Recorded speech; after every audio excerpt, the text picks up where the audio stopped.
Hey, everybody. I want to introduce you to somebody very special today, my friend and decluttering coach, Kim Chestnutt. And I attended one of Kim's workshops, the Decluttering at the Speed of Life, in February. And it was one of 6 workshops taught all over the United States, but only one of 2, or was it just one? It ended up being I think there were 2 of us, but Okay, instead yep. 2. Okay. But only 2 that were taught in person. So when I found out there was one within 2 hours of me driving, I just had to sign up, and it was wonderful. So it was just exciting to be in a live workshop again because it'd been so long, everything's been done online. And there was all these wonderful ladies of all different ages and different decluttering issues. And Kim is the most non-judgmental and encouraging coach, and it just made it so much fun that even if you didn't have decluttering issues, you'd want to go out and just mess things up so you could work with her. So, Kim, it's so good to see you again, and I'm going to just start with asking you a few questions, and let's hear from you, okay? Okay, thanks, Um, Vicki. well, just to start off, how did you, get started in all of this decluttering Decluttering. process? Well, how I got Yeah. started was I had a lot of clutter. I remember when I was growing up, like, I really struggled with clutter. I had the largest bedroom, and when all the family came to visit, they stayed in my room, and so my mom would say, "Clean up your room."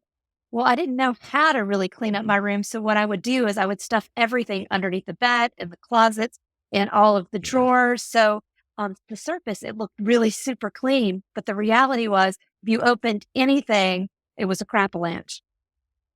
So, that was sort of Yeah. like I just didn't know how, and, you know, as life went on and I went to college, I can remember my first college roommate, and she was just like, "You are a slob." And I was, like, really offended, and it just kinda stuck with me, and I was like, "Oh my gosh, if someone's calling me a slob, I need to figure it out." And so, that Mhm. was when my lifelong study of all things declutter started. Is that what connected you with Dana K. White, "A Slob Comes Clean"? A slob comes clean.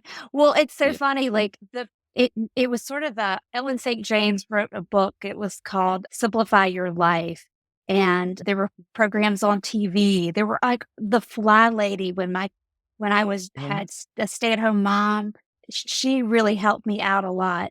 But there were all these different mentors, but what happened was until I met the trio of the Take Your House Back crew, which is Mhm. Dawn from the Minimal Mom, Cass from Clutterbug, and Dana K. White, I didn't feel like I had really found my people.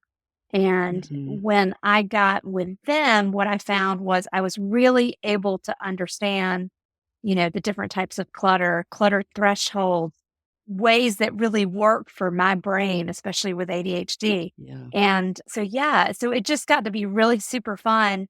And the other thing was, I always found that I could take and actually declutter other people, but I couldn't declutter myself until I actually came across their information. And what I Mm. really loved about all 3 of the ladies is they're super positive, they're non judgmental, they like to have fun, and so it just made it, like, a good So time. you fit right into that. Exactly. Well, yeah, like, if it's not fun, I don't wanna do it. I don't know about you, Vicky, but I like Yes. fun. Yes. And that's what I said. I've got some goals that I'm going want to achieve at this point in my life, and one of them is to have fun, so Yes. I agree with you totally. So, ho then how did that lead you into getting certified in the, Dana K. White Be with method? Dana. Okay, so Mhm, I had been in youth ministries for years, and when mhm, I decided that I wanted to take and go deeper with families, I became a life coach, and so I started working with families. And what I found was that I always ended up in their homes. Like, because a lot of times what would happen is you could talk about something, but it's really different when you go into somebody's house and you see what's yeah, happening. And so I would be organizing kitchens. I would be helping, declutter their yard, like making it simple because I'm a master gardener also. mm, So any of the things that were going to the clients' houses, I really loved. And then COVID happened. And so everything Yeah. went online, and I was really struggling because I really like being with people in person. Mm. So I took a step aside and went to go work in my parents' business for 2 years. The car business was booming at that point, and they Mhm. needed some help. And so, but luckily, towards the end, I was telling my parents, I'm like, I've got to go back to my business. I've got to go back. And like simultaneously, Dana was offering her training. And I was just like, this might really be something that I could be really good at. And so I took Yeah. her class, and she has just phenomenal information. It's very easy. It's well laid out. There's a great community in it. Mm. There are 44 other coaches, and we're in a private group. And then they were just basically like, you need to start decluttering with people. And that was probably about a year and a half where I transitioned from being just a life coach to being a decluttering life coach. Mhm. And it's probably been the best year and a half of my life. It's just fun. Did that just take off after that you got certified and all? How did you get started with How did clients? I get started with clients? So I've had life coaching clients, and when you become one of Dana's coaches, you become part of declutteringcoaches.com. So I was probably positioned with being a former youth minister and working with those families. And then with Dana's people that when you're the, I was the first North Carolina coach that was certified with Dana. Wow. And so, right. So there were, people were kind of coming in three different ways. And I tend to be very social, and I love talking about decluttering. And so I think sometimes like there's not that many people walking around talking about how fun it is to declutter. So that was probably the three ways. But I also think that it really has to do with if your goal is to help people out of the overwhelm. And, y- you know,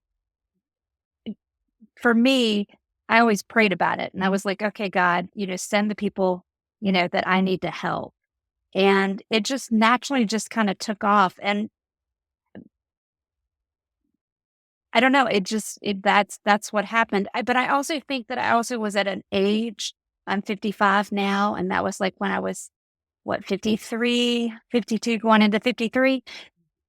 Just the the willingness to try, like you know, if you really want to help people and you get in there with a heart that is open and non-judgmental to make things better, it's like it just works. Right. It falls into place for you. It falls into place. But I think that like, when I coach people, a lot of times, like we're so scared of failing Mm. and, and perfectionism, like we have to have all the certification. We have to have all of these other things in line when sometimes Yeah. all you really need to do is you need to show up and shut your mouth, and you just need to take and be with people. And that's what makes the difference. And listen. And very much Yeah. and listen. So what do you like most about your work? Oh, I have the funnest job in the whole wide world. So what I really love is when I work with a client, and it's moms. And when what happens is we like a lot of times they don't tell their family members that I'm coming in. And so we work in one space.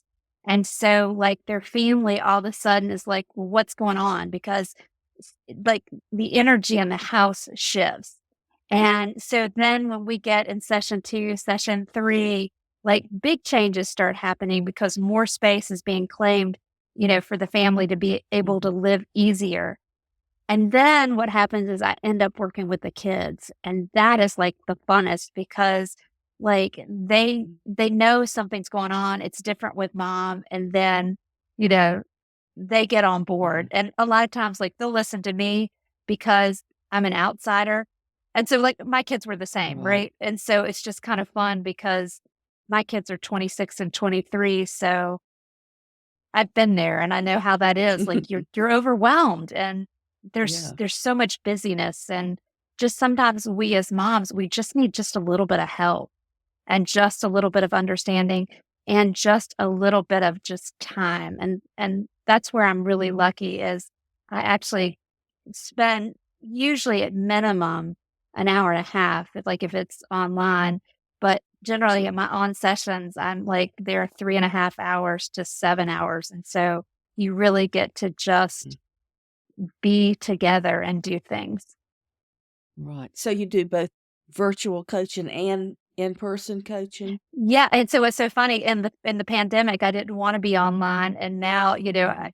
I do probably 30% of my business is online, and I, Okay. have had clients as far as, like, Papua New Guinea. So it's kind of Oh like my the goodness. internet can really, like yeah, and I have Yeah. a client who's in, Wisconsin, and so it's just kind of funny, Right. like, Utah, like, I've met people that I would never have met here. Mhm. And so it's That's just kind of like exciting. it works. Yeah, it's really kind of fun. Uh-huh. But it's so great because people are more similar than they are different. And we Mhm. have similar struggles, especially like a lot of us that have, some ADHD. Mm.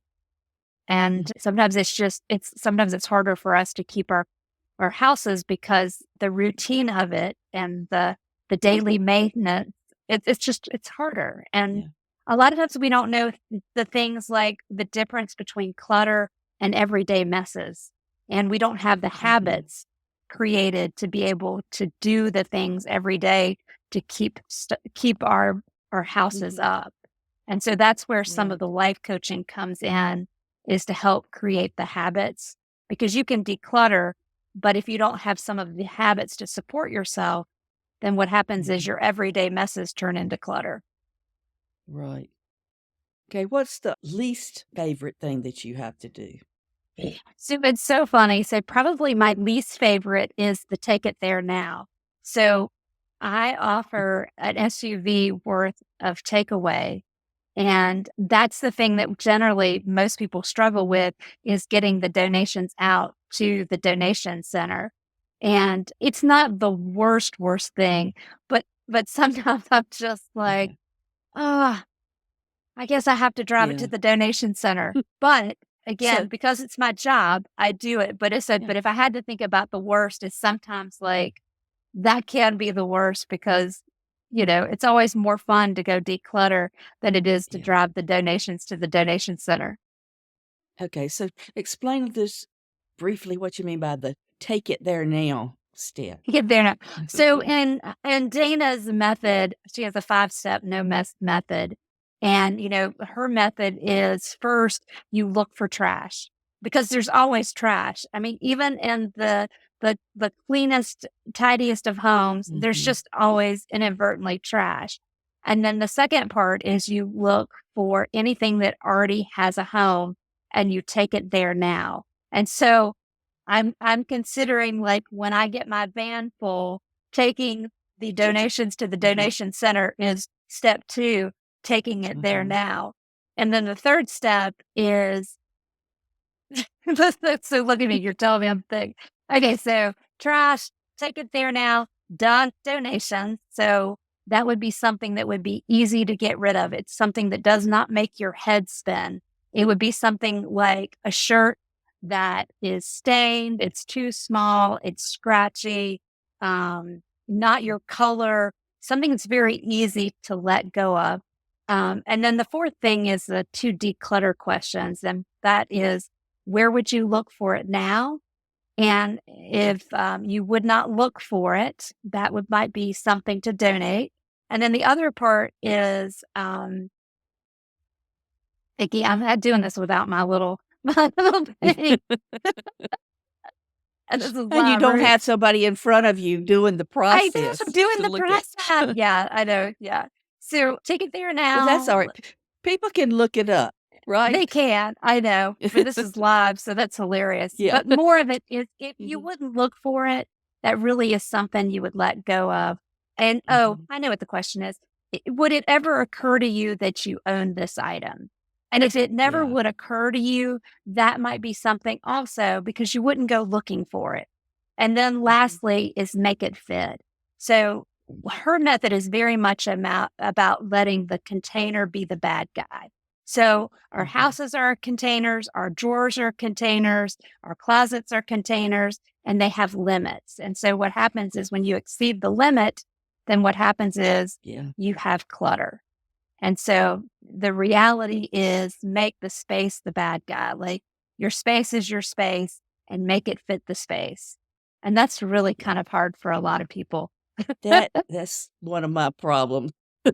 I've got too much for the space, and I'm kinda dreading getting to that point, so but I'm Well, coming, I'm coming. yeah, and the other thing is that's great is that there's a level, like, what I didn't ever understand a long time ago is different people have different clutter thresholds, and so some Mhm. people have lower clutter thresholds and some people have higher, and so, like, that's what is most important is not to have necessarily a minimal home, it's having the right Right. amount of stuff for you and in your home. And so that's like something Exactly. that is like highly personal. But there are a lot of people who Mhm. like more. I have a lot of clients, they tell me they're Mm. maximalist. And so, and we Uh-huh. laugh about that. And so, Mhm. yeah. So, do they eventually get rid of some stuff? Oh, Those absolutely. maximalists? Absolutely. Well, and the other part is like, especially like if you are a bee, like you are, Mhm. one of the things is you have a lot of projects, you have a lot of interest. You can't take and start new things unless you let go of some of the old things because you don't have Yeah. room to take and start new things because yeah. And the other fun thing is like when you understand that sometimes it's more fun to collect the stuff for the hobby than it is to do the hobby. And Yeah. yeah, Yeah, I've yeah. spent way too much money on stuff that probably I've never used. You've never used. Yeah. And that's Mhm. and you know, and that's like and this comes from Cast from Clutterbug, and we were talking about you being a bee. You know, that's what's so fun about it, right? Is like the projects Mhm. and doing the things and Yeah. having all the things to do the things. But then Mhm. at some point, what happens is you reach your clutter threshold. And if you want to take and do something new, Mhm. something has to go. But yes, it's not always easy. And for bees, it's probably the hardest. Yeah, that's I'm struggling, but I'm working on it. Okay, that's great, Kim. It's so good to hear you talk again. Is there anything else you would like to add about your whole work with decluttering? I think the thing that I just want people to know is that there's hope. Like so many times, what happens is people feel hopeless in their houses. Mhm. And, you know, there's a lot of different ways that you can get support. There's some great Yeah. YouTubers out there. I mentioned the Take Your House Back crew, Mhm. which is Don, Cass, and Dana. But there's also, you know, there are you could get a friend to take and help you do that. Like when I was before I started doing this, I had a friend and we would trade times and I'd go work, you know, an hour in her house and she'd work an hour in my house. There's great books. There's just more resources. But the biggest thing is to find a resource that supports how your brain works. And that's why like not Dawn, Dana from the Minimal Mom. Look at me, I'm saying it backwards, aren't I? You're getting This them is all mixed up this is because this is they all live, help. folks. They're Yeah. great. Yeah. Well, and they do the And program and together. yes. Yes, And getting but things done, it's not perfect. Don't not strive for perfection. perfection. Right, but yeah, but, like, but just find the person that matches who you are, and that's, like there's Mhm. different organizing styles. So, like and just a brief example, like KonMari. I loved her question, "Does this spark joy?" But for a lot of people who are not micro organizers, her method is for traditional organizers. Like traditional organizers, it's hidden, it's highly detailed, you Mhm. know, putting it away.